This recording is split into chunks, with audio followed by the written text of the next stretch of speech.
Hello everyone and welcome to another FPL video on the channel. In this one we're going to take a look at how we did in double game week 20 and then we're going to take a look at my team selection for 21 and see if I've made any transfers and whatnot. So let's have a look at how we lined up in game week 20. So this is the current team. We had Kepa in net against Crystal Palace at home. Then we had Ugo Bueno at West Ham. Botman versus Fulham, Luke Shaw with a double at Man City and Crystal Palace, Trippier against Fulham, Martinelli versus Tottenham, De Bruyne had a double against Manchester United and Tottenham Hotspurs, Rashford had a double of Man City and Crystal Palace, that same for Martial as well. Then we had Haaland who had Manchester United and Tottenham, and Kane who had Arsenal Man City. So quite a few players in there with double game weeks. Let's see how we got on. So as you can see, we had a pretty good game week this one. You know, we went from an overall rank of 663,000 to 416,000. So a huge 200,000 plus rank jump, which is fantastic. Finally got a big boost in rank. So let's see how we did. Kepa, 10 points, fantastic from Kepa. Kept a clean sheet against Palace and then got max bonus points as well. So won't complain with that. I wasn't sure about the clean sheet, but they did it, so happy days. Then we had Ugo Bueno who got 6 points, kept a clean sheet against West Ham, made the judgment call to play him ahead of Cucurella, and to be fair, he would have played anyway because Cucurella didn't play. But clean sheet for him, happy days. West Ham just don't look like scoring many goals at the moment, do they? Botman, who was the transfer in for this game week, took Cancelo out, brought in Botman, and it worked pretty well actually because Cancelo got I think 2 points in the first game and then he didn't play in the second one, whereas Botman got a clean sheet against Fulham. So yeah, happy days. Then we had Luke Shaw who had a double game week, didn't get a clean sheet in either one, which is very unfortunate, especially the Palace one, because Olise scored an absolute worldie of a free kick in the 91st minute, I believe it was. Unbelievable free kick. So yeah, there's nothing you can do about that.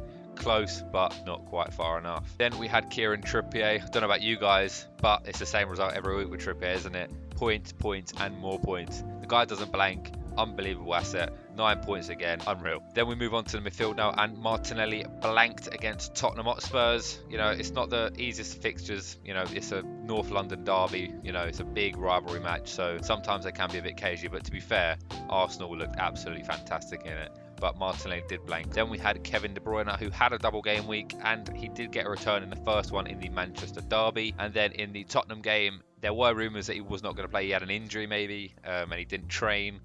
And yeah, he was benched, so unfortunately he didn't come on in that game. So he walked away with a return of 5 points. Then we had my captaincy pick, Marcus Rashford.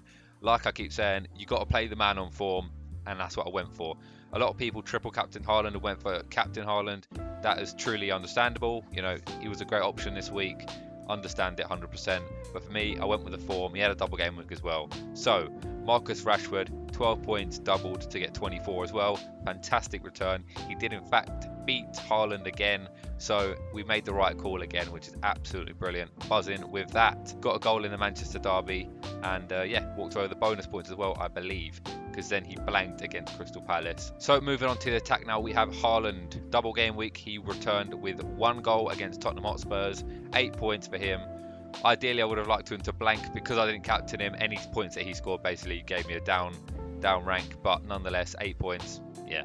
Then Harry Kane, 7 points, did get an assist against Manchester City. Well, he took a shot, it got saved, and then I think Royale was the one who put it away.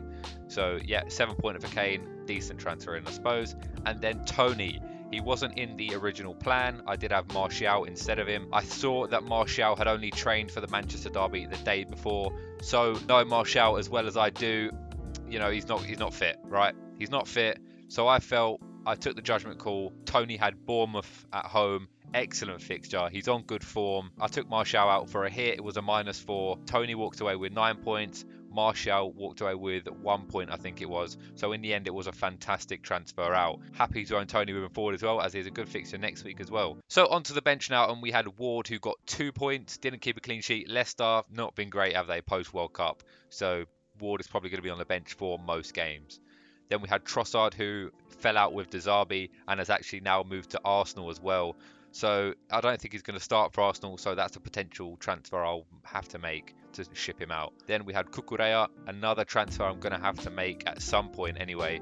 If it's not this week, it'll maybe be the next one. But he's not starting games. Hall has seemed to take in his place, and it's understandable because Cucurella has been pretty dog water. So he walked away with 0 points, and then we had Andreas who got 2 points. So that's how the team finished. We got 90 points with a -4 of the transfer. So absolutely fantastic week for me. Big green arrow, so happy days, and hopefully we can continue that for game week 21. So how are we going to line up in game week 21, and have we made any moves? Let's find out. So in net we're going to start with Kepa Arrizabalaga. They do have Liverpool. It is the early kickoff. Do I expect a clean sheet? Absolutely not.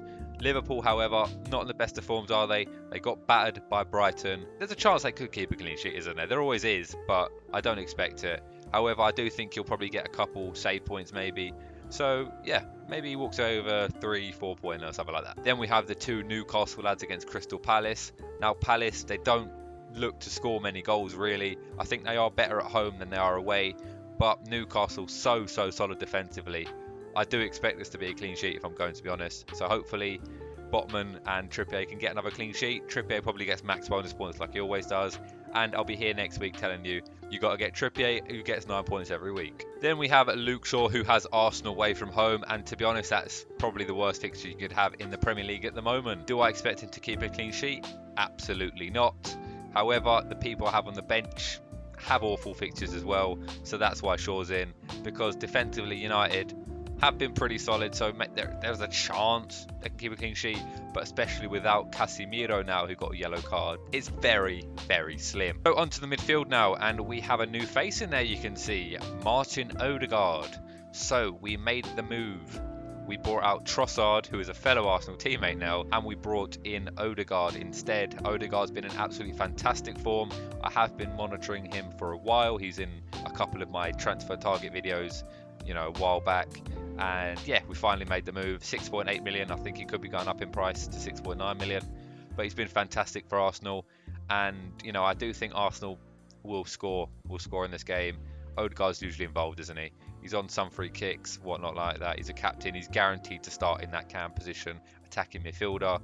So yeah, excellent form. There's no reasons not to bring him. And Arsenal do have a double game week in 23, which is good news. Martin Odegaard has joined the team, and that was my 1 free transfer that I used. On to the other Arsenal asset I own, and that is Martinelli. Owned him since the start of the season. He's been pretty good for us. Cannot complain with him.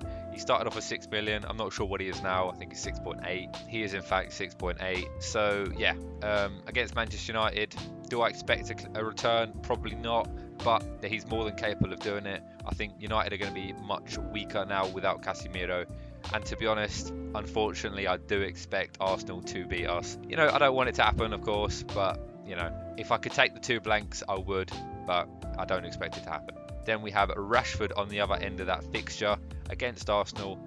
Didn't play too well against Crystal Palace. He was a bit more selfish. I think that's due to the fact that he wanted to keep his streak going, but nonetheless, he's still on form.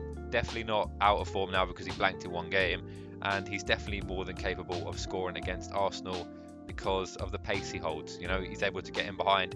I think we're going to sit back, we're going to look to counter, and Rashford is primed for counter-attack football. He waits up the pitch, hoof ball over the top, he's in behind, he's going to bag. So hopefully he can do that against Arsenal many times. Then we have Kevin De Bruyne against Wolves at home. Now, he did in fact not play in the game against Tottenham, but he was on the bench, which tells me that he is, he's maybe not 100% fit, but he's going to start against Wolves in my opinion. Got a few days rest, few days to get back into the training rhythm. I think he's going to start against Wolves. It's a good fixture. Wolves have looked a bit better, haven't they, since Lopetegui came in. But Man City, they want to keep their title hopes alive. They want to win games to, keep the pressure on Arsenal. So I think Wolves is a good fixture for them. And I expect there to be a few goals in this for Man City. Now, moving on to the attack, it's the same as last week. We've got Kane, Haaland and Tony. Kane has Fulham away from home. Fulham are pretty strong this season. So is it an easy fixture? Absolutely not. But Kane, good form this season. Got, I think, 15 goals in the league. He's capable of scoring against anyone. He's on penalties. So, yeah, I think there's a good chance Kane gets a return, and hopefully he does. Then we have Tony against Leeds, away from home. Now, Leeds defensively are pretty shocking. They're not great at all. They do like to attack quite a lot, so fair play to Marsh for that. But I think there's going to be chances in this game for Ivan Toney, and I do think he's going to bag again. So yeah, I think that was a good transfer in. Then we have Haaland as captain against Wolves at home. I think it's a good fixture. He's back in the goals. He scored against Tottenham. You know, was it ever a doubt, really? I don't think it was ever a drought, but nonetheless. Yeah, I think that Haaland's going to score against Wolves again. I do think so. I think Wolves are going to sit back. I think Man City are going to dominate the game.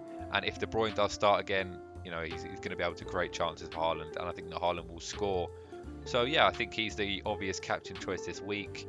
You could maybe go with like a Kane and an outside chance. I was thinking about going Toney against Leeds. It's different. And it is tempting because I think he's going to score. But the safe play is Haaland, isn't it? It always is. But I don't usually tend to think about the safe play. I just go with whatever I think is going to get the most points, which is why I went Rashford the last couple of weeks. But anyway, I do think this game week is going to be a pretty low scoring game week, to be honest. You know, you've got a lot of the, especially for me anyway, I've got a lot of Man City and Arsenal players, Manchester United and Arsenal players who both play each other. Then I've got Kepa against Liverpool. You know, it's not the best of fixtures, but it is what it is. So onto the bench now, and we have Ward against Brighton at home. It is a home fixture for Leicester, but I think Brighton have just been on excellent form recently. They look like they can score goals for fun, and I don't expect Leicester to keep a clean sheet against Brighton, which is why I've gone with Kepa. Then we've got Andreas versus Tottenham. Yeah, I mean, I think Fulham will score in that game, to be honest, but I don't really want to start Andreas over anyone in my team. Then we've got Cucurella versus Liverpool. Don't really need to say much about that. He doesn't really start anymore, does he? And he's crap. So, yeah. Then we have Fpl Gw21 versus Man City. Nothing to say there, is there? Wolves are not going to keep a clean sheet. I'd be very surprised if Wolves keep a clean sheet. So, yeah. That's how the team's looking. We had a fantastic game week 20. Do I think I'm going to have just as good in 21? Absolutely not. I think I'm probably destined for a red arrow. But hopefully it's not too big. And, yeah. So, thank you guys so much for watching. If you did enjoy it, please feel free to drop a like and subscribe. That will be much appreciated. And I'll catch you all next time. Cheers, guys.